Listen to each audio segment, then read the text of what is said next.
Good, happy Monday evening. I'm Riley King, and welcome to the Riley King Newscast, right here on the Riley King Network. We have a lot of news to get to this Monday evening, so let's begin. First up, New Hampshire health officials confirm first positive case of coronavirus in state.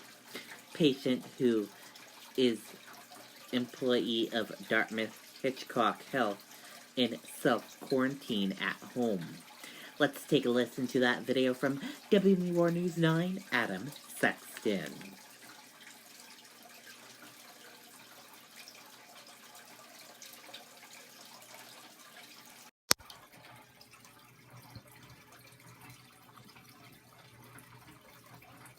Our world expects a lot from us. We're the early risers and the all-nighters. We're a generation of curators, innovators, and risk-takers. So it doesn't matter what the world wants from us. We are who we're called to be. We won't just talk about our dreams, we'll chase them. Yeah, the world expects a lot from us. So it's time we ask ourselves, what do we expect? Expect something great. Yeah, Sean, we just had the governor and the congressional delegation along with several public health officials and officials from Dartmouth Hitchcock Health announcing that positive test of COVID-19 up in Grafton County. We are told that that is, of course, a health employee of Dartmouth Hitchcock. They traveled to Italy, they returned, they had some symptoms, and they decided to self-quarantine at home. Important to note, we heard from a communications person at Dartmouth Hitchcock that they did not return to work at the Dartmouth Hitchcock Medical Center up there in Lebanon. Nonetheless, Dartmouth Hitchcock is taking precautions. They've set up an incident command post at the hospital there. They are going through their processes, even right now in an abundance of caution as they move forward, while that person is self-quarantined at home. In the meantime, the health officials here in New Hampshire at the state level, the public health state epidemiologists, they are investigating this person's travel and movements upon returning from Italy. They are looking into all of the different possible exposures that occurred. But right now they're saying that they are going to keep a close eye on that, but there is not a high level of concern potentially that this person had exposed a number of other people. But they are going to continue looking into where this person went, what they did, and what they did when they returned from Italy. The investigation is underway, and here's what Dr. Benjamin Chan, the state epidemiologist, had to say about that just a few minutes ago. I will be working tirelessly to investigate this most recent identification and to identify any potential susceptible contacts who may need to themselves be placed under self-quarantine. And again, Dr. Benjamin Chan saying that one important note here is that the state epidemiologist, his office has a lot of experience dealing with outbreaks similar to this.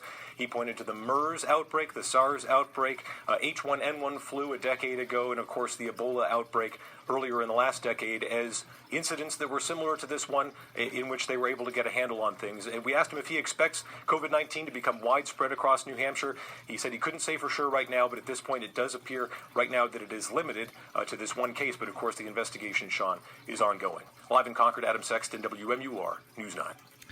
Okay, and there you go on that video and that report. Former General Electric CEO, New England native Jack Welch dies at 84, report says. Snowboarder dead after striking tree at Loon Mountain, police say. Victim identified as Brent Northrick of Convertry, Rhode Island. A snowboarder was killed in an accident Sunday on Loon Mountain, police said. Lincoln police said Brant of Rhode Island fell near the edge of a trail and struck a tree. Police said life-saving medical services were attempted, but Brant, who was wearing a helmet at the time, did not survive. Police said no one else was involved in the accident. They said Brandt's friend saw it happen. The New Hampshire medical examiner determined that Brandt's death was accidental. No other factors were identified as having contributed to the accident, police said. No autopsy is scheduled, police said. And now let's take a look at your U.S. stock market and see how your U.S. stock market closed for this Monday evening. And here's a look at that U.S. stock market for all of you this Monday evening.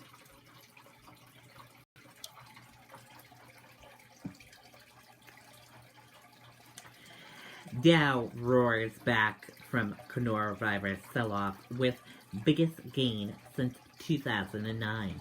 Surges 5.1%.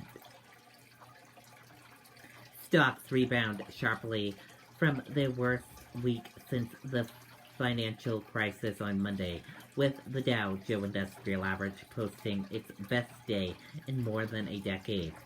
Expectations that the Federal Reserve would cut rates drove the gains, which are accelerated aggressively into the close.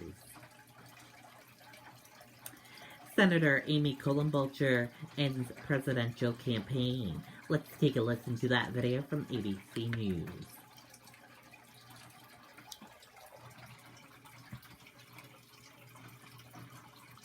Breaking right now, Senator Amy Klobuchar has announced that she is suspending her campaign. And I want to get right to our Deputy Political Director at ABC News, Mary Alice Parks, with a little bit more on this. We were talking before we came on live, a bit of a surprise that she didn't wait for Super Tuesday. And a surprise that she is saying she's definitely going to endorse Joe Biden. I think that's probably going to end up being the biggest part of this announcement.